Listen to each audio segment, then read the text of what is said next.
I don't want to take up a lot of time because I want to make sure our presenter gets to say everything she needs to say, and I'm so happy that she's here and that she always comes through. It's always great.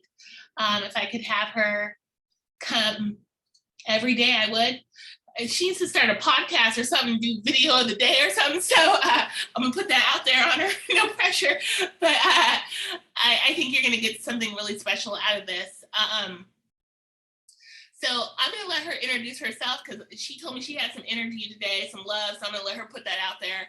So Tami, take it away. Oh, thank you. It's good to be back. I'm going to have some slides today for us. And for those of you that have been, I've been very fortunate, and thank you, Deanna, and to IIT as a whole to continue to invite me back, and others to support the ongoing learning, awareness building, knowledge building, and potentially even starting to think about the integration and application of being, leaders in our own right that are committed to and want to see the advancement of diversity, equity, and inclusion. So I'm always grateful and honored, and we will continue to welcome people in as they come. And I'm also really appreciating that it's a smaller group, because I wasn't sure if I might do a little bit of breakout or not, but I think we'll just stay together. Just very quickly, I do not consider myself an expert by any means, but I consider myself a practitioner of this work. I work in deep partnership with Black, Indigenous, and other communities of color, and other white-bodied folks, both doing leadership and organizational development, along with a coaching practice. I have an executive coaching practice for social change, primarily working with white women in varying leadership roles. However, I often will support people outside those identities if the desire is there and the relationship is there. Everything I do is about collaboration, because I believe about drawing upon the collective wisdom that exists. Nobody knows your lived experience better than you. And when we're having conversations around diversity, equity, inclusion, racial equity, social justice, equity as a whole, we are talking about people, and we're talking about systems and like living systems that people have created, continue to steward, and either advertently or inadvertently are contributing to many of the inequities that we see. All my work is grounded in, and that's some of today, is how do we build the culture necessary for an entire institution to be effective in this work? How do I build that culture within myself, within my solar community, let's say department, teams, we start to like build out in the broader institution. I definitely like to provoke and nudge a little bit, and really more and more, it's just about holding space for people to grow, evolve, heal, so we can liberate ourselves from, systems of oppression that have, didn't necessarily choose, but were born into. And so the focus for today, this session, I wanted to bring in a framework, equity. We call it the equity Lasik. That term came about by a group of educators and scholars that were part of the Puget Sound School District, with this idea that you'll hear the term equity lens. So I'm very new to the land of glasses, and I've been having so much fun getting these really great frames that are really expressive. But the thing that why I love the term equity Lasik as opposed to equity lens, lenses are something I can take on and off. I am constantly at choice when I choose to put them on and when I choose to take them off.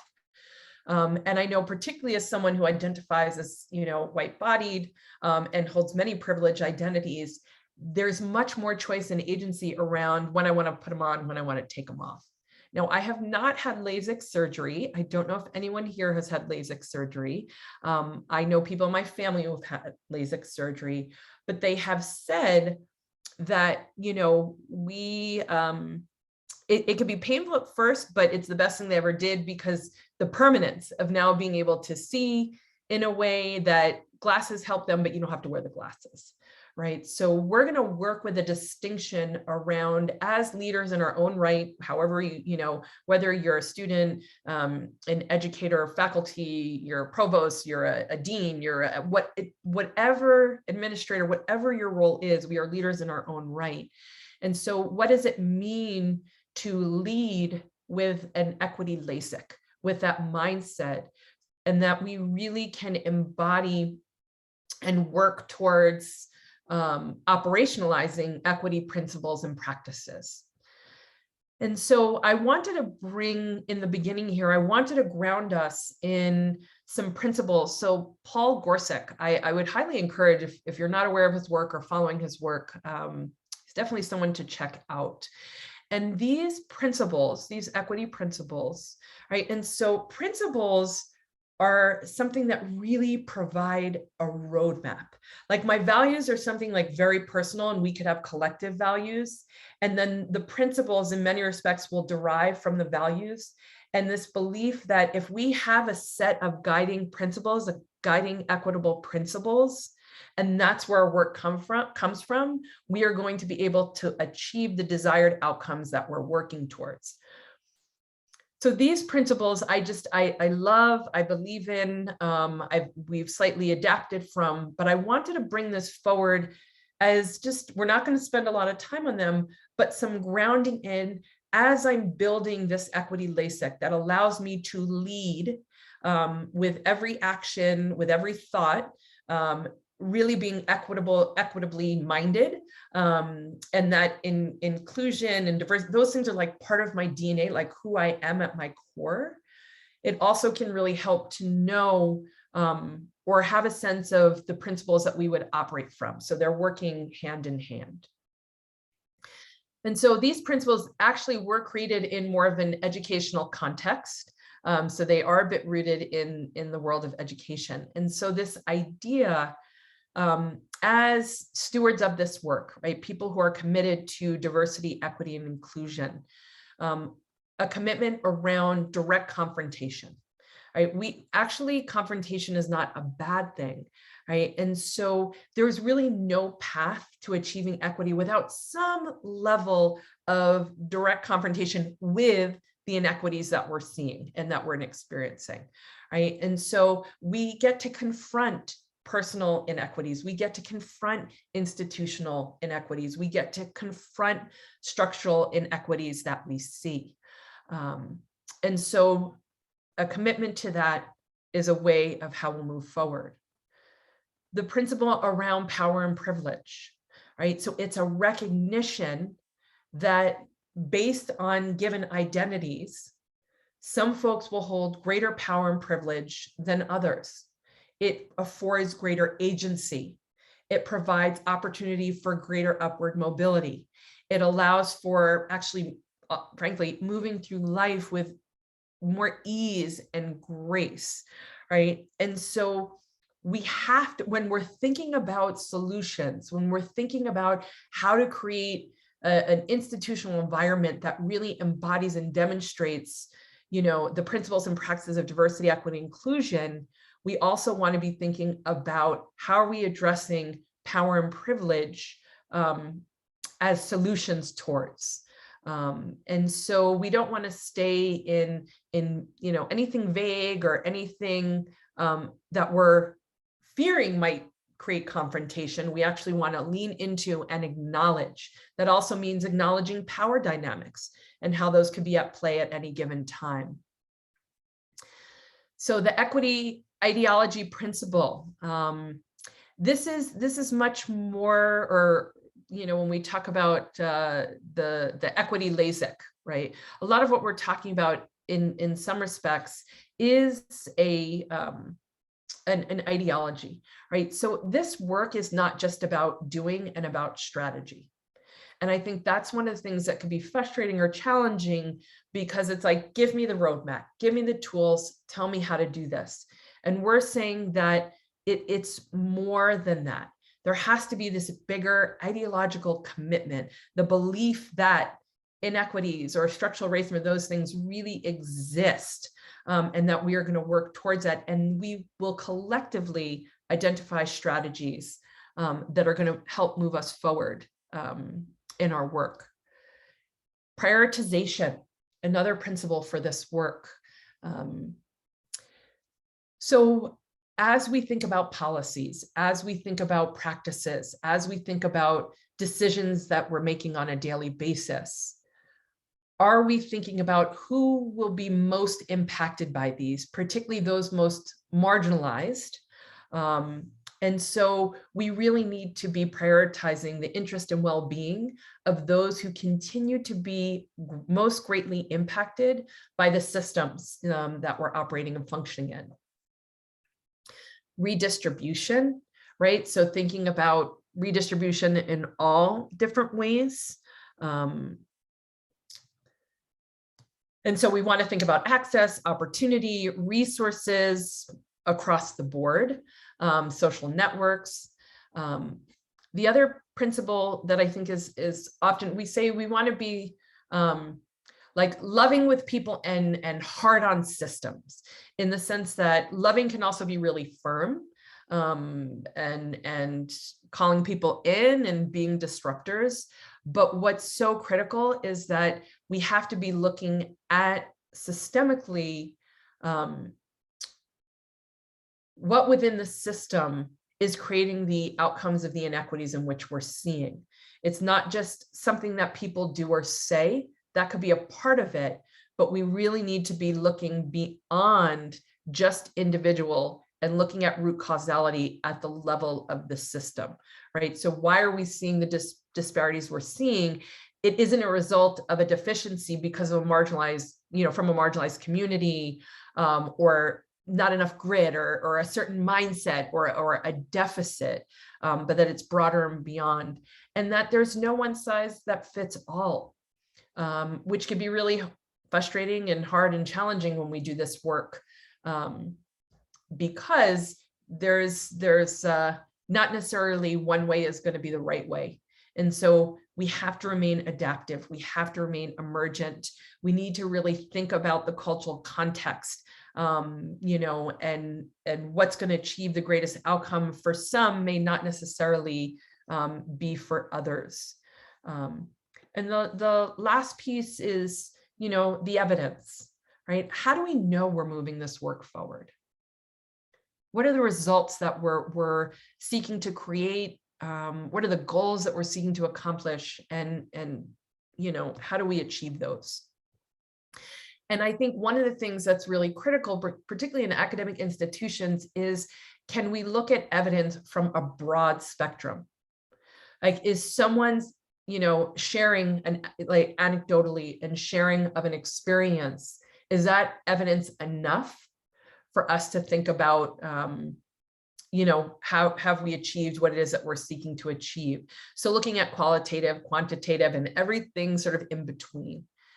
And so I offer, this is a very quick and dirty, and I offer like an example of what a set of potentially equity principles can look like. Because as leaders in this work, we have to be grounded in a set of principles that's going to help guide how we move our work forward. So with that, we're going to transition into holding sort of those are the principles, and then thinking about, okay, so what does that mean for me as a leader, right? What does that mean for, we talk about the equity Lasik leadership, like in my DNA, what am I believing? What am I saying? What am I doing? What's the evidence around that? How am I living this? That's going to drive this work forward.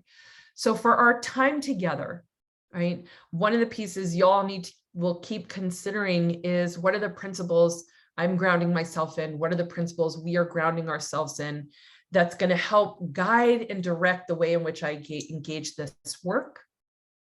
And then what is it that I need to believe, that I need to say, that I need to do, that I'm going to see the results, and I know so, and kind of living into that I could be best stewards of this work.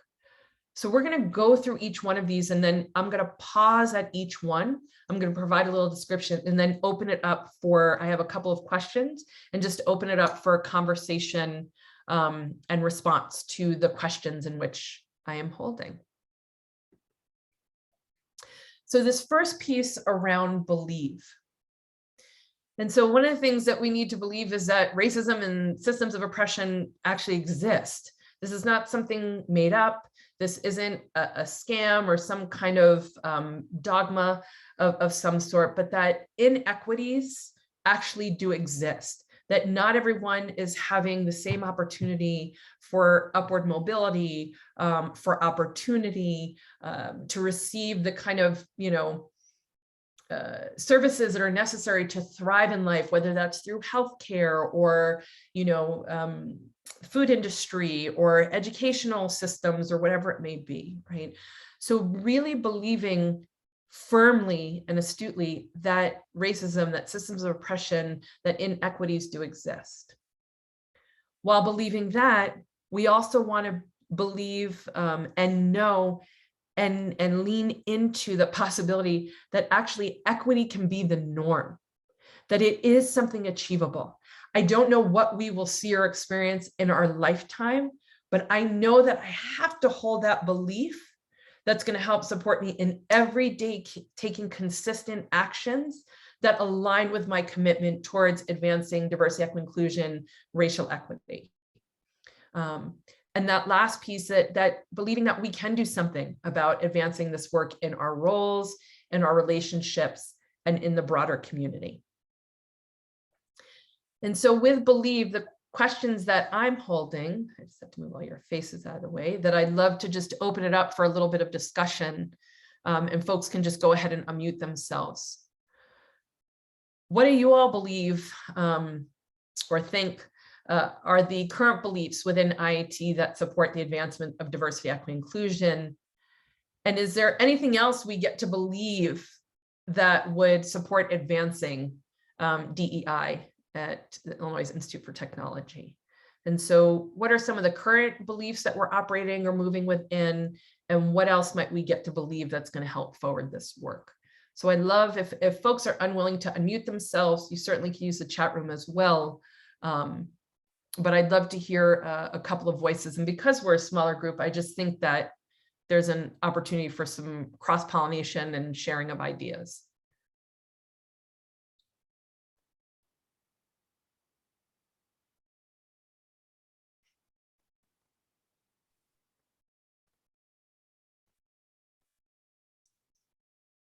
I think the fact that you are a guest speaker, that's proven that IIT encourages us, right, into advancing into our within our diversity, equity, and inclusion. For us to be able to practice and have these hard conversations, to then be able to go out into our community, whether if it's at work, home, with neighbors, and I think as part of the IIT staff, it would be nice to see more people involved to even try to start to have these hard conversations, because they are hard conversations to have. Because I know even for me as a minority, sometimes I tiptoe around certain conversations, which I want to get out of that practice. And I think that's these conversations are going to help me move forward. And do you pronounce it Felicia or Felisa? Felisa. Felisa. Felisa, no, thank you so much for just what you're sharing, because there was actually quite a few things that I heard. One is you're sensing into that there's some level of commitment within IIT because of the opportunities for something like this, like a speaker series or some level of engagement, so that on some level the institution has to believe, we don't know to the extent, but that on some level that inequities or structural racism, those things does exist. And it's something that we as an institution, it's important for us to address. The other piece that I'm hearing, which is very common, and as I'm assuming, a person of color, it is not always safe to be the one to say something or to lean into the difficult conversations. And so believing that that's important, and if the institution believes that that's important, that's going to get into a later distinction. But then how are we bringing people in to engage in those more challenging and harder conversations, particularly those that hold greater power and privilege in their multiple identities, that it's important for them to be leaning into. So there's all kinds of conversations we have to have, and how do we get more people, and how does the institution lean into, if you believe this work is important, then how do we bring more people along to engage in these conversations? Yes. Yes.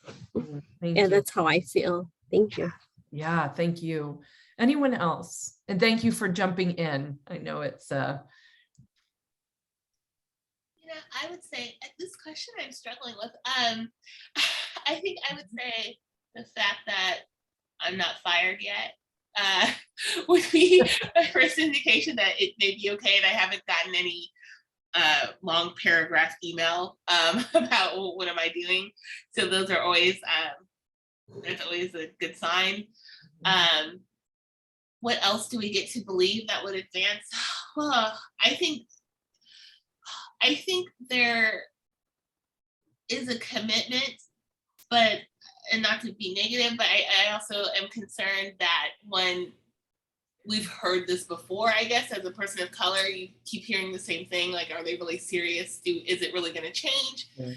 And two, I think kind of back to, I think you kind of hinted at this or said something that there's not going to be a quick fix. Like, there's just not a quick fix to this. And as soon as, the university thinks that they did one thing, and then someone's like, well, what about this? Then they get those feelings of, oh, well, we just can't make this happen. So why keep trying? They're just never going to be happy. So it's a weird space to be in. So I'm moving away from saying these conversations are difficult, because we have conversations like this all the time. If you're in a relationship with anybody, you're going through something similar to like this.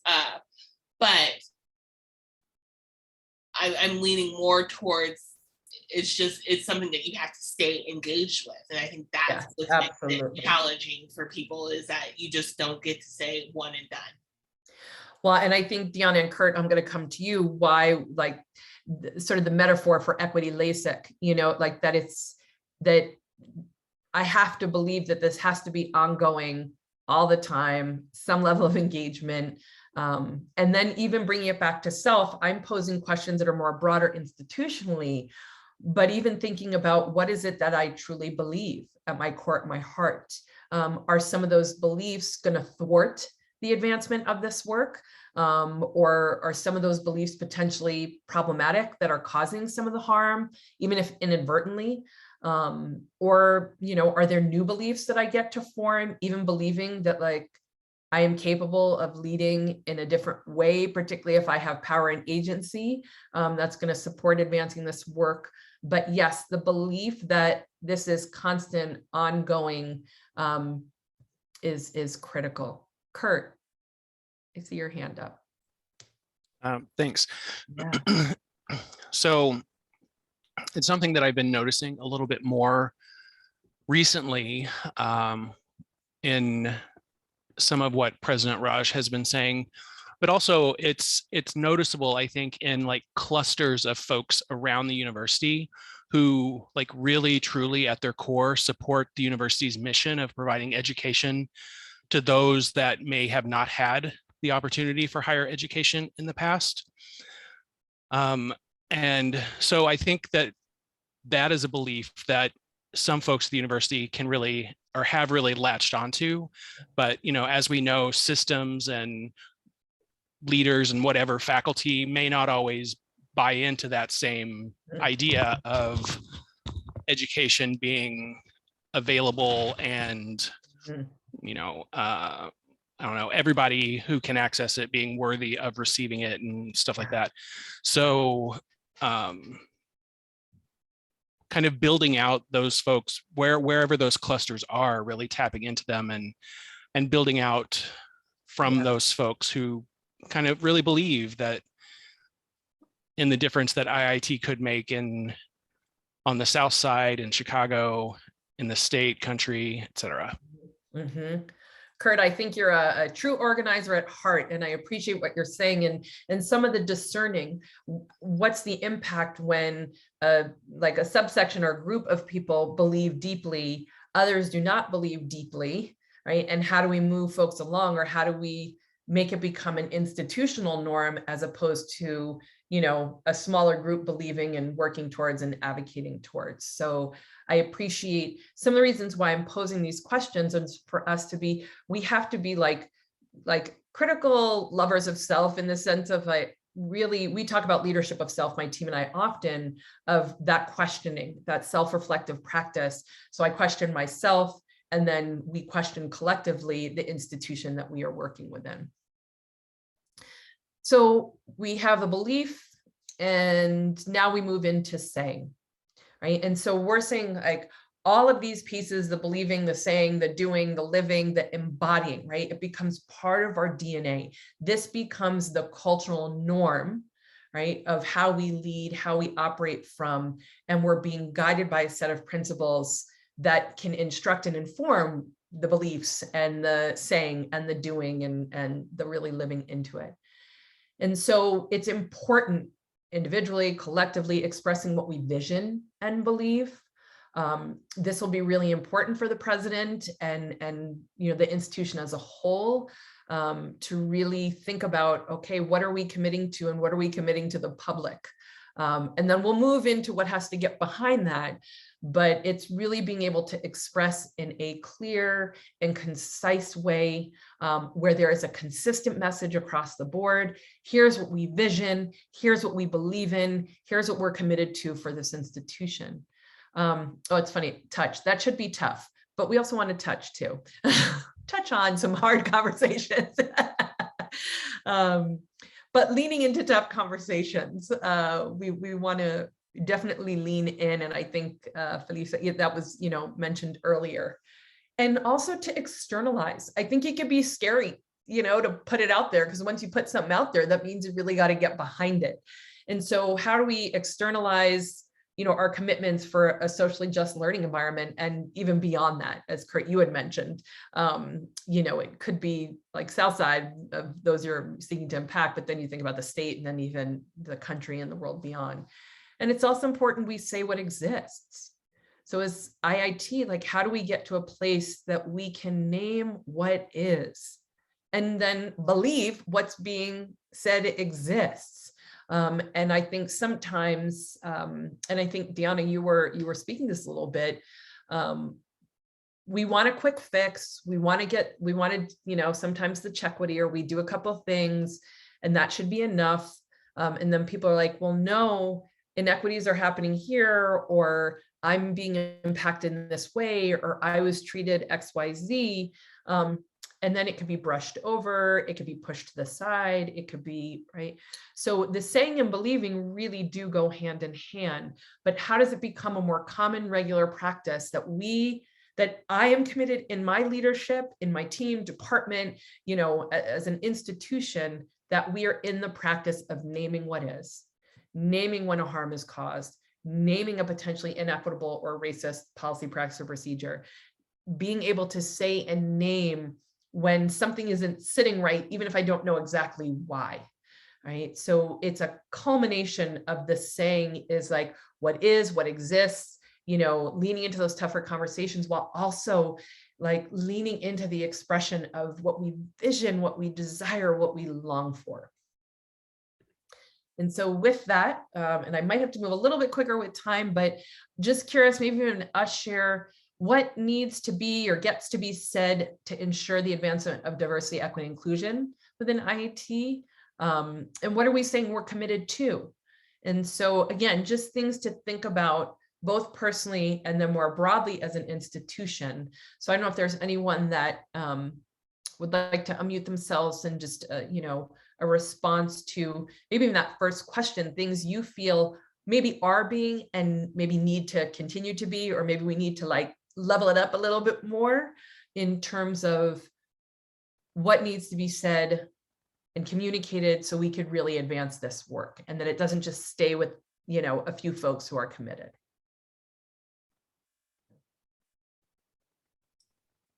I think definitions, what are we trying to achieve? Like, what is our goal? I think I think we've just now gotten to the point where people are just saying, it's diverse. We got people in the room, it's diverse. Like, it's just become a checklist. What is, and when you make it a checklist, you're not really taking it to heart. You're not really making it a part of anything.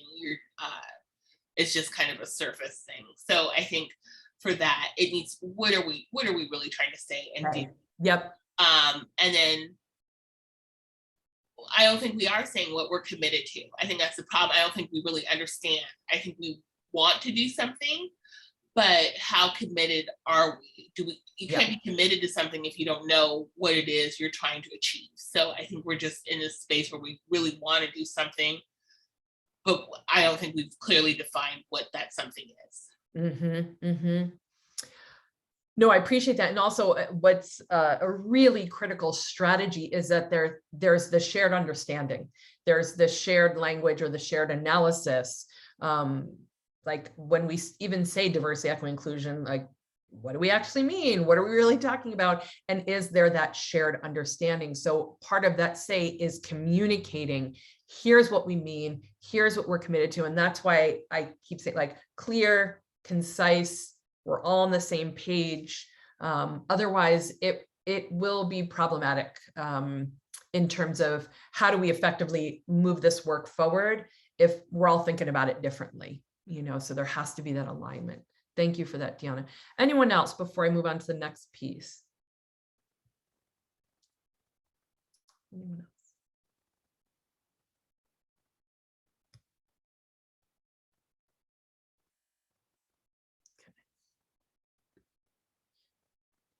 And so I believe, I say, and then do. So this is an interesting piece because in my experience, there is a deep desire, particularly amongst white folks. We love action and we love doing. And there's often this like desire to do, take action, and taking action is critical. It's essential. People are dying on a daily basis. Like the action piece is profoundly critical. So there's this desire for action, but what often happens is we believe a whole bunch of things, we say a whole bunch of things, and then there's like a stuckness or something happens.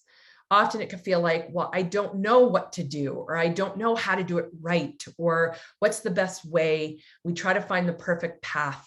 And there isn't one. There's no such thing as the perfect path. And so with this piece, I will say one of the biggest pieces of feedback I have heard from Black, Indigenous, and communities of color, particularly in work environments and work settings, the greatest frustration is when they hear their white colleagues with the best intentions, and colleagues that are holding multiple identities that afford them power and privilege, is, as an example, like, next time I'm going to speak up more. So speaking up would be an example of an action.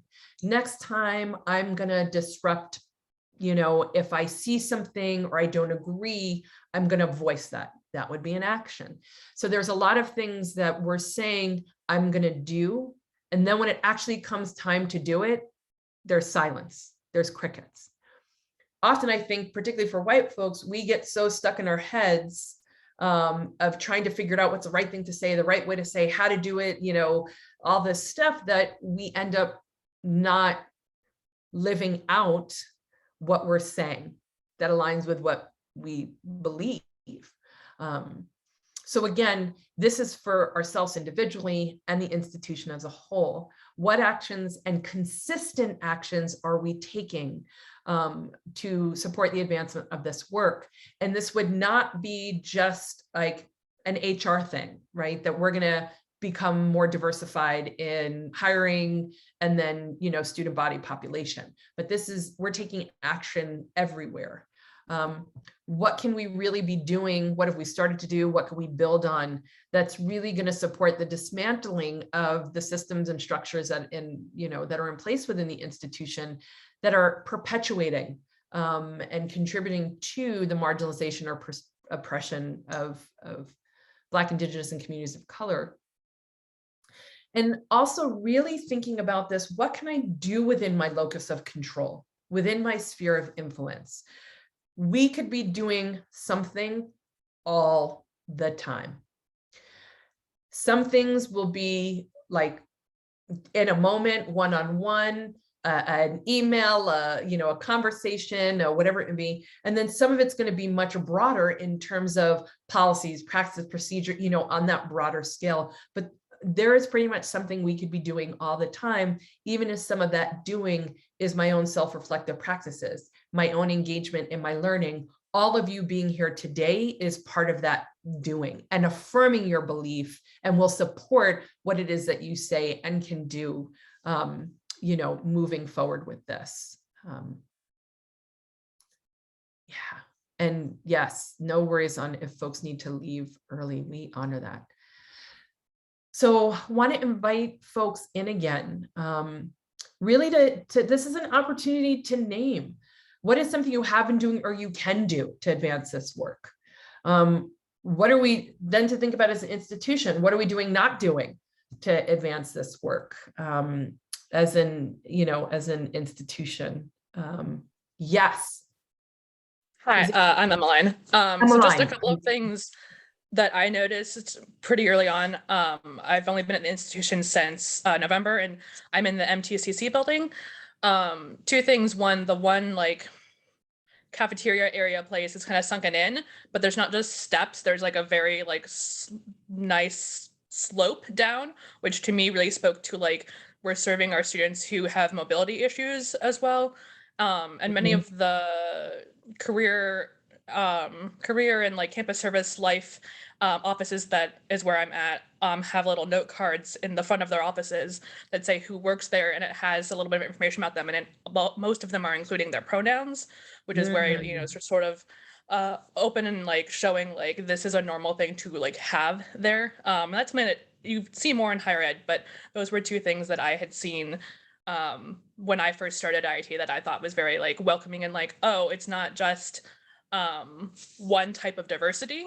They've got pronouns and different gender identities potentially, and they've got this mobility option in terms of the ramp and the stairs. So that's just something that is being done. I haven't explored a whole lot of campus yet, but I'm interested to see how much of that mobility options are in other places in terms of elevators or ramps or just spacing for things like that.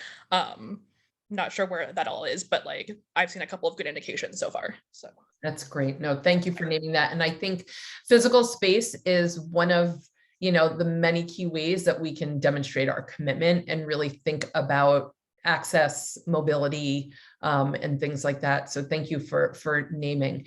The other thing is those are I would say on the easier side. And those are things that often institutions will do. So in addition to those, how do we keep up leveling the heavier lifts of, supporting inclusion, on all levels? And also just think, when people are coming in and they physically can see those things, we also want them to feel it beyond just the physical. But when we physically see those things, thinking about how does that shape and inform culture, right? And people's perception and things like that. So thank you, Emmeline, for that. Anything else around, and I realized, I don't know why, accidentally, I think I copied, pasted, and repeated question, but really just those first two questions. But anything that more we think we could be doing, or what you're thinking or you're seeing as maybe a next step in the doing department?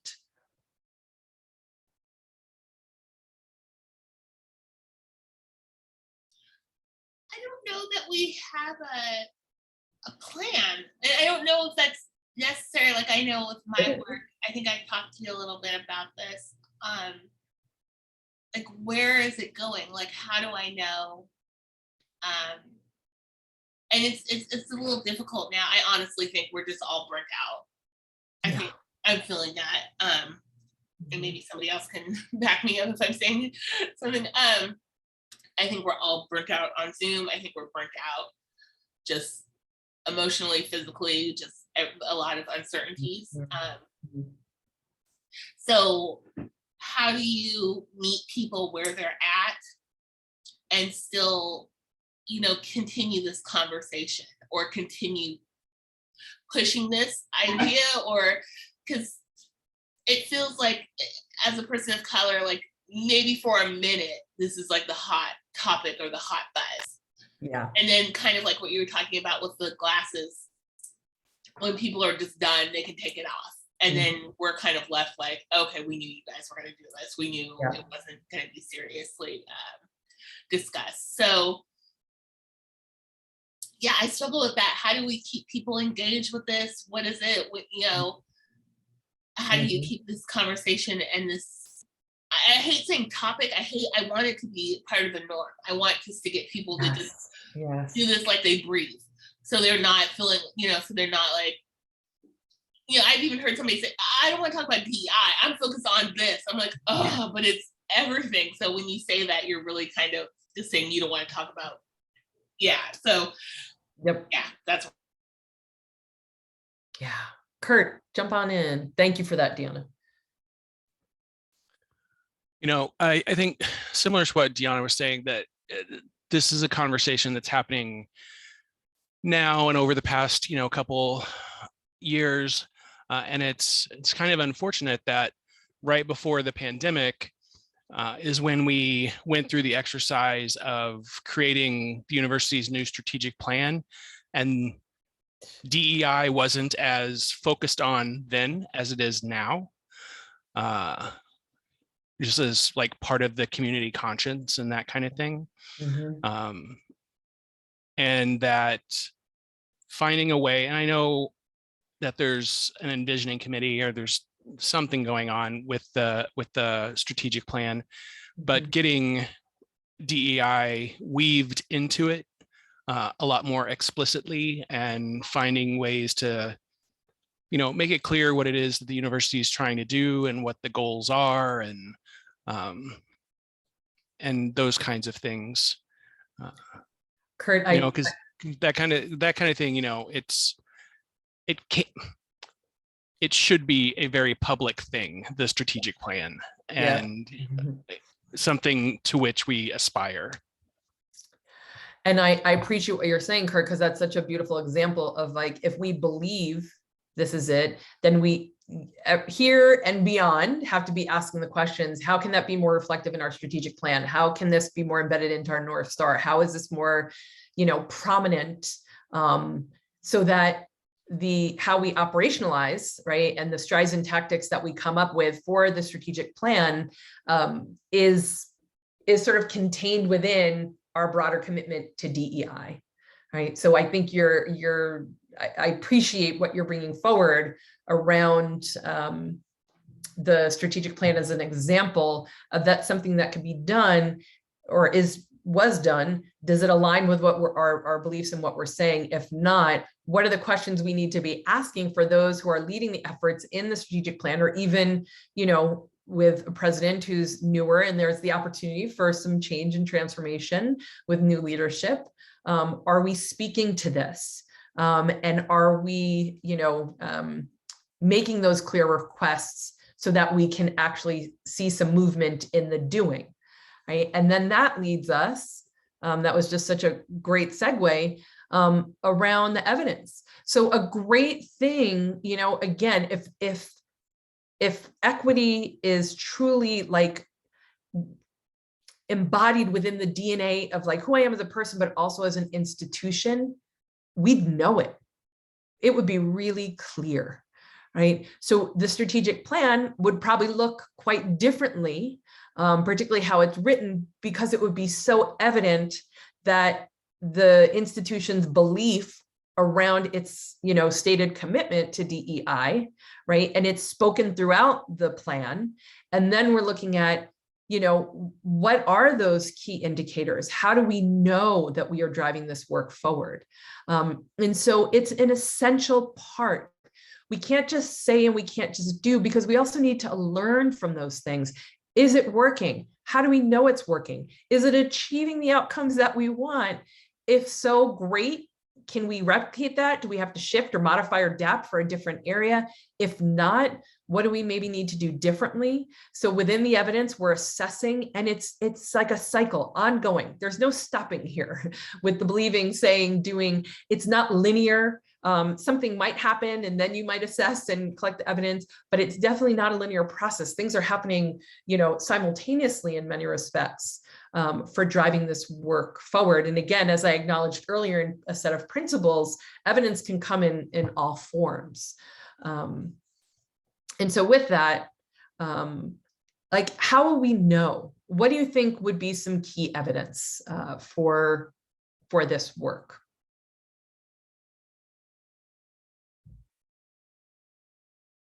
Is there existing evidence? And that last question, also, is it currently valued, or is it something that we need to lean into more in terms of the importance and necessity of the anecdotal piece, right? Someone's lived experience, or speaking to, especially when people are naming, hey, there is an ongoing harm that is happening. How do we take that as evidence? And that we don't need a whole bunch of other proof that harm is being caused because we're stuck in a pattern of evidence looking or being a certain way. But I'm just curious to hear from you all, if you were to put this out there, man, I feel like we would be achieving diversity, equity, inclusion in a much more tangible, concrete, way if we could see this, if this was happening, if this is what people were speaking to. What might be some of that? Sorry, I feel like you're just talking to me. I should have just called you. Oh, go ahead. No. Some people are listeners, some people are participators. We're a small group. It's all good. I feel like, I don't know, maybe you could talk a little bit about this. It feels like people like to pick and choose. Is it the D? Is it the E? Is it the I? And I've noticed here, we don't say inclusion. We'll say we want people to feel welcomed. Or it's like we're still not really wanting to talk about it, or really wanting to have it in our face and really address it. So it doesn't feel real. And as a person of color, it does feel like kind of phony, and it's not going to last long. This is just a fad.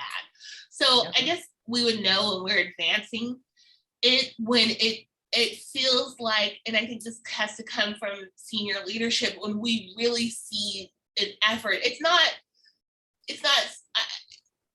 some stuff is personal, but some stuff is also policy and procedure. When we start seeing it where, I don't have to be the only one speaking up in a room saying, hey, that sounds a little bit like that don't feel right. I would hope, and this is one of my goals, that people would just start kind of having that in their mind on their own. They would just kind of be like, hey, did we think about this? Where we could kind of take that off people of color. That would be my goal. That's how I would know things are changing, when we would start seeing in meetings and departments, because I can't be everywhere. So that, and what is the evidence that we have demonstrated against it? I don't know. I don't know who's doing it right. I think some universities have some things that worked really well, and that's their kind of thing, that this is working great for us. Yeah, the other two I'm struggling with. I don't know. There's no real clear way, because you're dealing with people, because you're dealing with feelings. It's hard to really measure this and what is impactful. I won't know until after this ends and people email us or email me saying, did this do something? Did it change? And will it stick with them? There's no way for me to know that. Yep. Something that, Deanna, you made me think of, when and this goes back to, what do we actually believe? What are we actually saying? How does that impact what we do? And back to some of the principles that we talked about earlier, but, often I'm not a big fan. My dear beloved friend, and partner Regent Brown will often say, I'm not in the business of diversity and inclusion. I'm in the business of equity, and that diversity and inclusion is really a byproduct of, it's an outcome. It's going to happen if we are truly working towards equitable outcomes. What often happens is diversity, inclusion are safe words. But when we even say inclusion, like, great, we have a whole bunch of people with varying identities that are, part of our student body makeup, part of our faculty, so great, that's an accomplishment. And then when we talk about inclusion, what do we really mean? And what's the evidence around that? And so often what we're asking, and Emmeline, I think you unmuted to jump in. I'm going to finish this thought and then please jump in. Often what we're asking is folks to assimilate to the cultural norm, which actually isn't truly inclusive to honor, value, and dignify everyone's full humanity and contributions. That it's kind of assimilating to what already exists. And that's often why we struggle with retention, because we bring a whole bunch of folks in, but we're not shifting culture. We're not shifting practices. We're not shifting some of the norms that we operate and function in, that impacts, us being successful in this work. Emily, did you want to jump in? Yeah, no, I just want to agree with a lot of what you said and the conversations that we've been having in terms of evidence. One thing that gets brought up a lot is like, we recently had like a staff faculty student like satisfaction survey thing, and they were presenting on it, and they were like, oh, we've got a lot of really positive results. We have also, like, when I've worked in student affairs, like there's a student belongingness survey we give to freshmen. One thing that I'm always very aware of that I don't think gets talked about enough is that like the people who answer that are a certain subject of people. People who are like feel comfortable and feel like giving their opinions matter tend to be people of more privilege. So when we're capturing like a student belongingness survey, like you said, we bring in all these students, we like hit that diversity mark. Oh, we've got, XYZ percentages of different, whatever we're measuring that on, whether it's, gender or race or religion or, major or, whatever. Hey, we've hit these diversity marks. But then those students don't necessarily feel included in the community for various reasons. So in terms of like when you talk about evidence, like the student belongingness surveys or the satisfaction surveys, I always want to be careful about how much of our student population are we actually capturing in that? Is it just the students with more privilege who feel more confident filling out the surveys or have more time in their day? When we talk about some of our like underprivileged students, they've already got a ton of schoolwork on them, and they're doing more things outside of school, whether that be family caregiving work that some of those students with privilege don't have. So do they have time for a 5-minute survey? Maybe not. So yeah, the idea of how do we capture that evidence, I don't have a good solution, unfortunately. Wish I did. But like that when we look at these metrics, whether they be qualitative or anecdotal, we have to make sure we're looking at who we're collecting the evidence from, as well as like what evidence we are collecting. Absolutely. And what you're talking about is, kind of back to that principle of like evidence informed, like equitable, that it's informed in an equitable way. And yes, that can often be, that's why, and data collection is so interesting, particularly when you do these kind of surveys, because it's hard to tell. And that's why we very much believe when you're trying to do that kind of environmental scan, how critical it is that you're doing interviews, you're doing, community dialogues, so you can, particularly with those who are most impacted, like those who would be most impacted by not feeling a sense of belonging or included or valued or supported. And so, yeah, so Emily, one of the things many things I appreciate about what you're saying, it brings it back to, like, am I naming that? Am I speaking to that? Am I having a conversation with those that are administering some type of student survey to say, hey, wait a second, as we look at this data, have we considered, right? Do we believe this is a broad enough cross-section? Are there other ways that we can be gathering data, to collect more evidence that will give us even a broader picture of what is the current climate or feeling of in this case, our student population or so on and so forth. And so I think a lot of some of the things that, folks have been naming is, everything that I do, like when I'm doing a survey, I have that equity Lasik, that equity ideology, that mindset.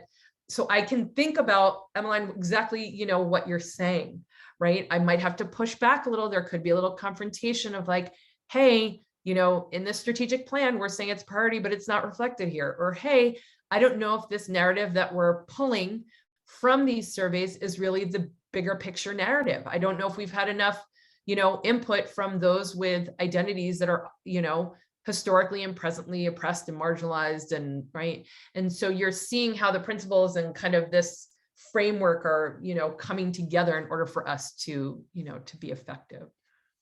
Anyone else? Just thoughts, comments around evidence? How do we know?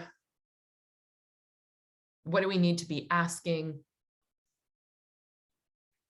I just have a quick question for you, Milan, and maybe you'll touch on this on another slide or something. I think it's kind of what we were talking about offline, but what do you do with burnout? Like, how do you keep this engaged? I mean, that's part of the evidence. I mean, I think I can see it. I see people that are like, oh yeah, I want to do this, but it's slowly starting to like kind of drop off. And I think as a person of color, we've seen this so many times before. And that's why I kind of like look away when I hear people say allies, because they don't stay engaged. They get to really pull away when they get ready to.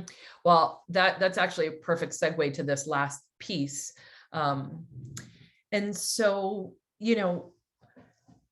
this had, what I often say, and I've come to learn for myself, that this isn't something I just do in the workplace, or like maybe I'm a part of like some community group, but it's like I embody it and I operate and move through life. Like it's embedded in me. This is deep within who I am.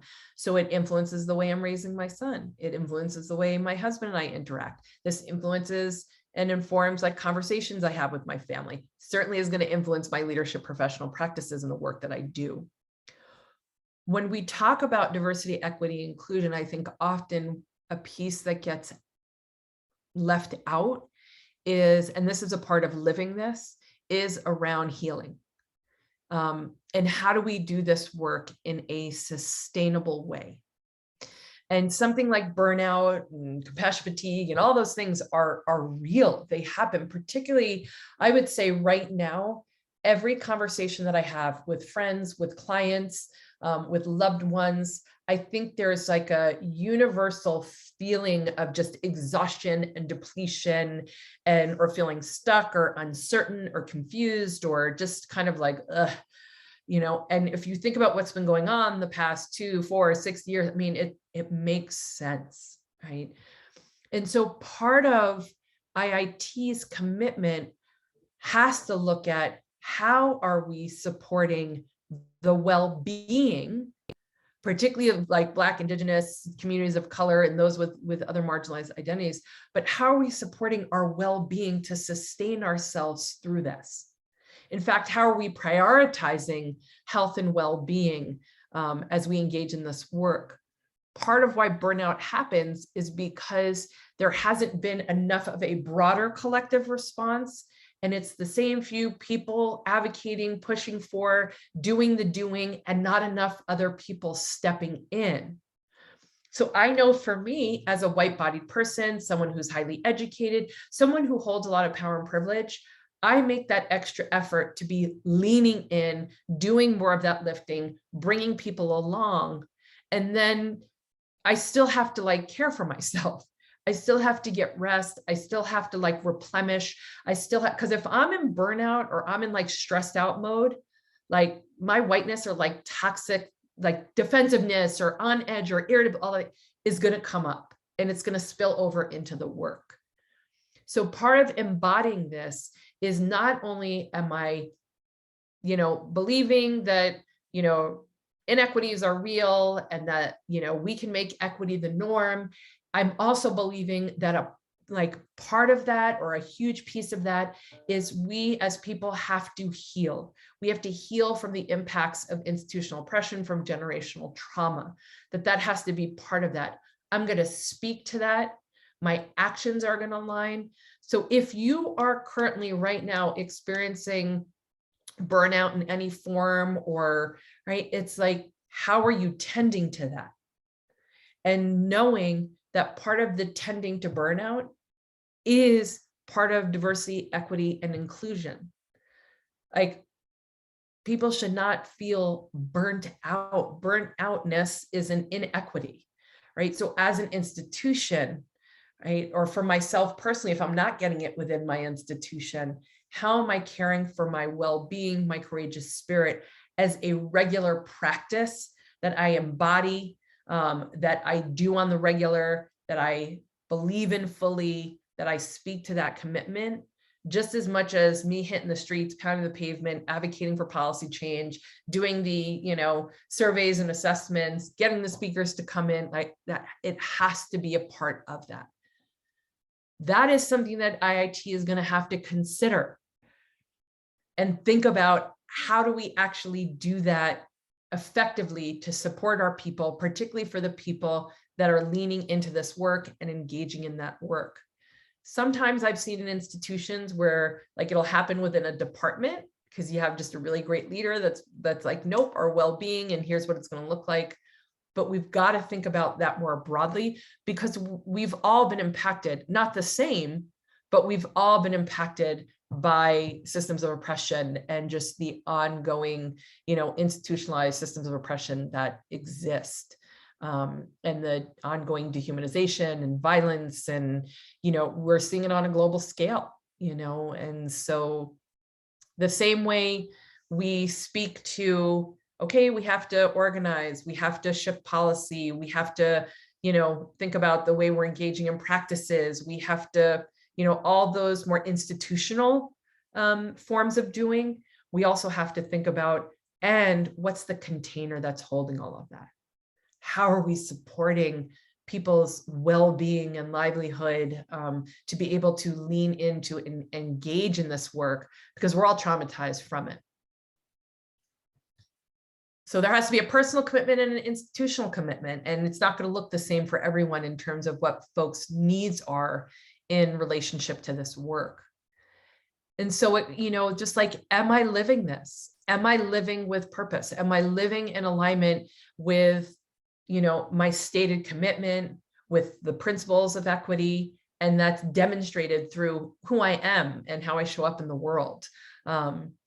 It's, I wrote, we be the work, like I'm being this every day. It's not like I'm taking my glasses on and off and I'm choosing when or where or how, but it's a muscle I'm flexing all the time. And it's a consciousness I'm walking with all the time, from when I wake up, from when I go to sleep, and everything in between. So Deanna, I don't know if that fully got to, I think it's a bigger conversation. I think that when it comes to one's health and well-being, there's a lot of work that we need to do personally. And so knowing oneself is critical in all of this, and knowing what we need to heal from, how we recharge, how we rejuvenate is different person to person. So what am I doing, for myself personally, based on my knowing, and then what is the institution doing? Can I ask you a question? Sorry, Yeah. I'm gonna hijack this for a second. So how does that work when you're at an institution? Because the first thing that popped in my mind when you just said that, how you buy those adhesive things that you can stick onto your wall, but the first part of the instruction is that you have to wipe off the wall. I feel like before it will stick properly, I feel like everyone has to clean, and do that internal work before they can even get to the space where we could talk about and have a real conversation about DEI. But that doesn't stop. Like, I've seen you talk about your own personal journey and how you have to always kind of constantly have to, be grounded or check yourself, or, so how do we get to a place, and I do, as kind of without putting as much burden and trauma for people of color already, because we're already in this. So I'm very clear to ask people, if you're going through something and you're working on something, be really mindful when you are talking or, sharing that with a person of color. Really ask, are they cool with you doing this? Because we are carrying a lot on our shoulders.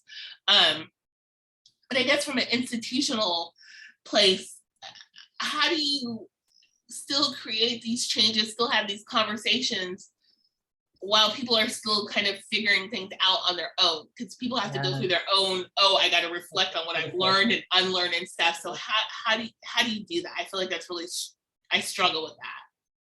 Yes. Beautiful question. Beautiful question. And I don't know if anyone else it's resonating with or struggling with.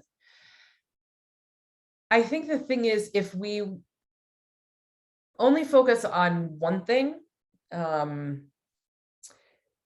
it will thwart, like, and sort of, see, how do I want to frame this? So if I say, well, I can't, like right now, I'm not ready to lean into this work because I have to like do more work around myself, right? Then that's problematic. And then it's also problematic when we say, well, you know, we have to do the work, we have to do the work. I'm fine, I'm good, I'll deal with myself, you know, at another time, or that's like separate from, like when we see it as separate from, also problematic. So for me, in effectively engaging this work as part of this being like, this is my DNA, like this is how I live, this is who I am, this is how that there's things are happening simultaneously. And there's sometimes where I am leaning more into the personal work, right? Because if I'm not healing the unhealthy parts of myself, the unhealthy parts are going to actually show up in how I lead this work, which is going to contradict the very thing that I'm trying to do, which is to heal from this, you know, system that I was born into, I didn't choose, but that is here and does exist, right? And so there are times where like I might be doing some trauma work, or I might be addressing some things personally that is intense, that's heavy, that's a lot, that's about all I have the capacity for. But I'm staying fully engaged, and I know that it's part of my broader commitment for a truly inclusive and equitable world for all, where equity really is the norm. So I'm clear that this healing work that I'm doing right now is in contribution and service to that bigger vision and broader commitment. I can't see them as two separate things. I have to see them as interconnected, because they are. And that's where like that Lasik and being grounded in these principles makes it so clear for me that how we've been socially conditioned to compartmentalize ourselves, that, oh, this is a professional setting, we don't bring the personal here, or this is personal, we leave the professional at work, right? Or we've siloed by departments, like the way IIT is structured, right? All that siloing, like that is upholding and maintaining supremacist culture. Like that's the thing that we need to be working to eradicate and dismantle. And so I have to recognize that, oh, wait, this broader like ideological way of being and operating in the world that's telling me separate, divide, compartmentalize is actually part of what's upholding and maintaining. So things have to happen simultaneously. I can't just do one or the other. Like if I'm only like, well, I just have to take care of myself. Well, that doesn't work, because that's, you know, I would say a very white way of being in the world. Right? And if I'm just in the doing and taking action, but I'm not addressing what I've internalized as a white body person, I'm not addressing what I've internalized as someone who's cisgendered or of Jewish. I mean, I have to like delve deep. I've done so much ancestral recovery around my Jewish identity, or someone who's, you know, slightly neurodivergent, or someone who doesn't fall into the dominant norms of gender identity, you know, and expression and sexual orientation. Like if I'm not doing personal work to really unpack and explore what I've internalized and how that shapes and informs what I believe, what I say, what I do, and looking at the impacts of that, which is the evidence, then you're not doing this work effectively. You cannot do this work effectively. So I like to live this, to breathe this. It's both about what I do in my leadership professional practices, and it's also about what I do to heal from like the broader, you know, impacts of supremacy and systems of oppression.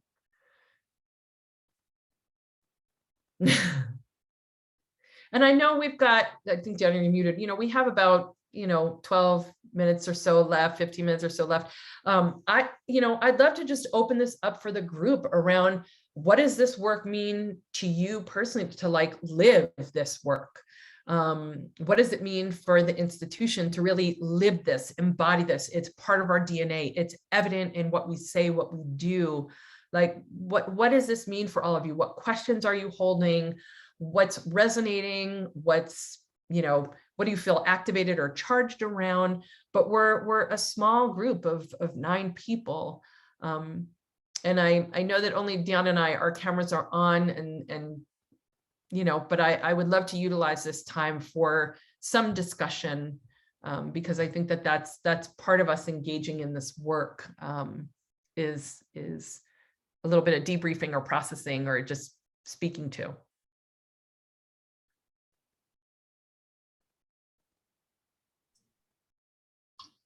How do you move forward? I think what we have is one of the issues I think at IIT is that there have been just some things that were not addressed properly. This is before even we were even talking about DEI or even thinking that, we could possibly be doing harm. So you have people who are here as people of color who are really holding on to some pain. Mm-hmm. And so now you're starting to have these conversations, and you see white people really trying to be engaged, trying to be a part of it, but there's still that hurt from our side, and some of the people who have maybe caused harm are now, oh, I want to talk, I want to learn more, and it's just, I feel like there's so many different layers to making this work or getting this to a place where it can move the needle. I feel like this is it's going to be so slow, but, we all are looking at it from a different perspective. It depends on who you ask, right? Yep. I'm just like, why can't you just get it? Yep. And like you just described, you have to go through some stuff, unlearn some stuff, acknowledge some things, unpack some things. But for me, I'm like, I see it clear as day. I don't need any LASIK surgery. I got it. I see it. Mm-hmm. So how do we work together? But also I probably need to get off the same path as you and do some of my healing and self-care and acknowledgement while you're doing some of your same thing. Yes. And how do we keep moving the university together as a whole? Because I feel like we're struggling that way. Yeah, and I think it's, it's such a bigger conversation. There's a couple of things that I want to speak to around this. It's there's going to be things that we will do collectively, and then there are things that we do not do collectively because we are not ready. We haven't built the cultural container. So like with healing, I would encourage white folks, we got to come together. Black folks got to come together. Indigenous folks got to come together. That's specific to, one's given context, our shared identity, but we haven't built the cultural container to almost ensure guarantee that more harm won't be caused in our attempts for something good.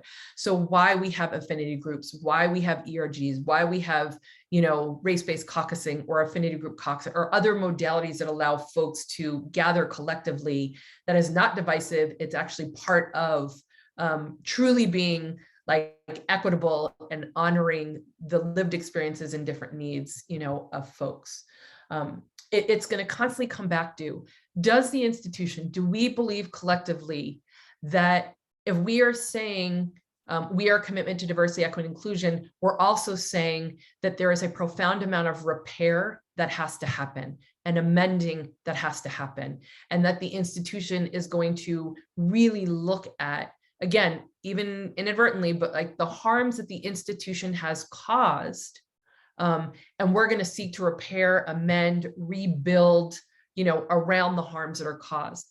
So that's part of what we have to believe, is really understanding the impacts of structural racism, systems of oppression, all the ways in which people have been marginalized and harmed and all that stuff, that as an institution that was founded off of an oppressive structure, educational systems are, We have, again, advertently, inadvertently have caused harm in many ways. And that part of what we say and part of what we do is going to align with that belief that we also have to build in a culture of repair and amending as we work towards equitable outcomes. Right. And that's just not going to come from hiring a whole bunch of folks that, Deanna, that look like you and don't look like me, or maybe look like, somebody else here on the, that's here in the Zoom room. And so I think that has to be, that's part of, and so I think when we say diversity, equity, inclusion, what are we really talking about? What does that really mean at its heart? Like, are we willing to acknowledge the harms we've caused? And are we willing to put in the labor and the work to make those amends, to repair? Is reparations a part of that? And reparations, not just about like giving money or giving land back, but like the emotional, the spiritual, like everything about that. Are we willing to commit to that as well as part of our broader commitment to diversity, equity, and inclusion? So that has to be a bigger commitment. Your IIT, like many institutions, exists within a hierarchical structure. So that senior leadership, the president and everyone that surrounds the president, like has to have that collective agreement and commitment. And then anyone who's part of the IIT family, like either you're going to join that belief, that commitment because it aligns with who you are, or maybe it's not the right family for you. And we find a new family that aligns differently. We always keep the door open, but it's what's the broader commitment? And then how are we aligning what we say, what we do? How is it evident? How are we living and breathing it every day? So that we can really work towards, I would say a different reality than we know from, in this moment. I think this has been my favorite one yet out of all of them. I think he just knocked it out of the park. I'm excited to share this one with this session with everybody. Does anyone have any questions? I mean, this is a small group. If you want to ask anything or something's coming up for you, I would encourage you to do it. Tami, I mean, if I could talk. You could ask anything that you put in chat room where that has nothing to do with even what we talked about today, but just something you've been sitting with, if it's, on your heart, because it's all connected. It's all connected. Yeah. Go ahead. So what has been, I have not even been with the university for a year yet. Mm-hmm. But what has been sitting with me since I got here is that I haven't seen that there is any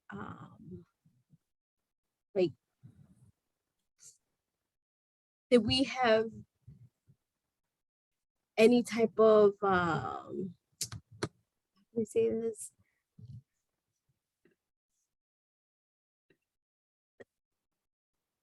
That we're not obligated to be involved in these conversations or any of the other events that we have for DEI. So it's basically, it's up in the air if you have time and interest and you're interested in participating. Those are the folks that participate.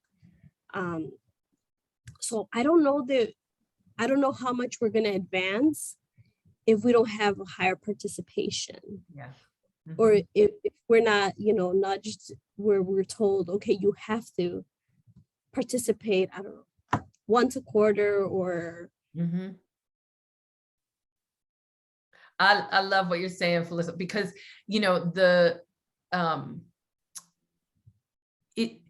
without that collective accountability, it's going to be hard to sort of move this forward.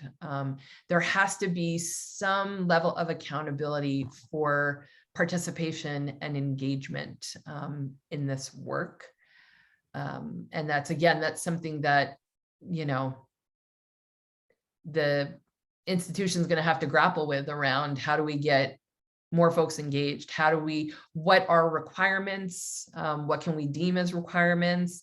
What are expectations? How does that get put into performance appraisals, how does that get put into, expectations, with students and their orientation into IIT. I mean, there's a lot of ways that you can do that, but I do agree it's going to be really hard to reach the results that we want to see if there aren't more people engaged in this. Well, I think Yes, that that's also, how I. go ahead. Go ahead. Oh no, I just on your point, I think you said something really great. I think that also leads to more harm or pain. Because if you see that not everybody's showing up, or and I understand schedules and stuff like that, but when you see people just choosing not to engage or even acknowledge that we're having these conversations, it's again kind of like that knife in the back. Like, what are we really doing? Are we serious about this? Is it something that we really believe in as a university? So I thought that was a really great point. Thank you. Yeah. Yeah, like for me, it was I was very excited to participate in the first event when I started to work here. But when I saw the turnover of the turnout of the number of people that actually participated, that really discouraged me.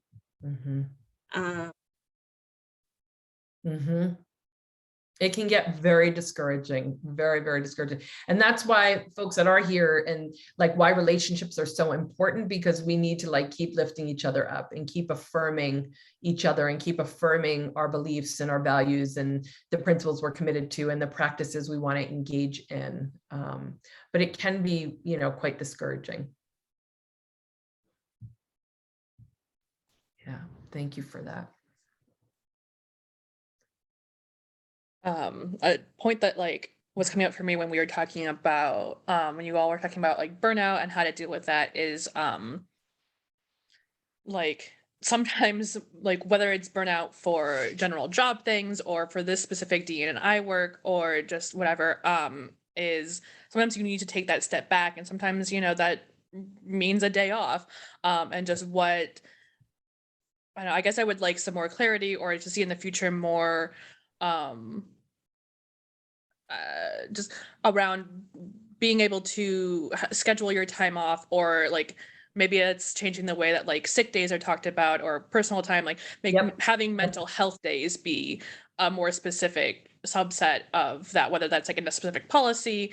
And I know that there are definitely some supervisors who do that on an individual basis in your unit or in your department or your team, but having that be more of a university-wide commitment to sometimes, sickness is not always something that's provable by a doctor's note. And that's definitely one of the ways that we need to sort of talk about burnout and self-care and being able to, take a step back and give some time to yourself. That's something that I would like to see the university engage with a bit more on, because it has to be on a university level for that. It can't just be up to individual supervisors. Absolutely. Oh no, that would be, yep. Some people aren't going to get it then. No, and I appreciate, because that would cause a whole lot of ruckus. But I so appreciate what you're saying, because who determines really what a sick day is or how? Now, there are people who take advantage of things, but then often there are a lot of people who really need a mental health day. Yesterday was a perfect example for me. I actually, in a boot, I fractured my foot. I just been a lot going on, and the universe worked in my favor, and 3 things back to back had to get rescheduled. Now my tendency is step in and start doing more. And thank goodness I was with a trusted loved one and who supported me, and was maybe that's a sign, just a mental break.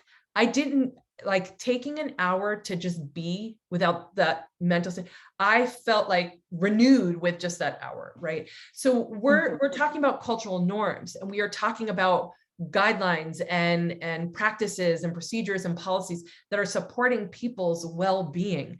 One of our clients, I'm a lead associate with the Racing to Equity Consulting Group, and one of our clients, they just moved to a 30-hour work week. Now, they're not an educational institution, so it would potentially not work. That example would not work, but what they are so deeply committed to the well-being and don't believe that this 40+ hour work week is especially when their organization is rooted in social justice work, is supporting anyone's well-being or is equitable in its practice. So I agree, Emma. I think there are so many things that we can get creative around or do differently that would allow people to determine for themselves how to honor their time in ways that is wanted and needed in any given moment. But that's Exactly. a I'm actually big undertaking. also have it's really funny you mentioned that. I'm actually also currently working from home because I'm in a boot with a fractured foot. So this is part of why like days off and like on one hand, like obviously I have the ability to work from home. We have as a university, like there's the hybrid like 3 days in office, 2 days at home model, which I don't know how that's actually going to apply to faculty, but at least on the staff side, that's what's has been in place. But like, so yeah, different ways, whether it's like around how the like paid time off works, or whether it's about like giving more flexibility to people with their scheduling. Again, I've been in a very like welcoming office and like they've been very great about having my schedule moved around for PT and things, but like not everyone necessarily has that. It shouldn't be up to the individual department or my individual supervisor to allow that flexibility. So that's just something that like, whether it's for physical or mental or other reasons, like just scheduling flexibility, schedule flexibility is just such a large part towards like equity, and getting other people to be more comfortable and able to, you know, do their best work when they're at work. So that's something that I feel very passionate about. Yeah, that's great. Yeah. That's great. Yeah. Right. I want to thank everybody for attending. I definitely want to give all my love and gratitude to Tami. I always appreciate it. I always ask this of the group. I don't think we're going to have a problem with this, but it always helps if you really want to know how you can support the work that I'm doing, supporting these conversations like this today. Please email the provost. Tell him that you attended, tell him thank you, tell him you want to see more of this. He's gonna watch this recording later, so but flood his emails. Peter. Flood his emails. If you have never emailed your provost, you should email your provost. He is very respondent. He is really committed. We had a conversation yesterday. He's doing his own internal work at the same time. So I ask you, please take a moment, just tell him I attended, it's great. Please do more of this. That really helps me out in my job as well. Thank you, Tami. And we will see more of Tami. Tami's not going anywhere. So we will keep continuing to work with her because I think it's amazing. So thank you all. And have a great day. Take care of yourself. Show some love to yourself. Take care of yourself. And I really appreciate everyone being here. Thank you so much.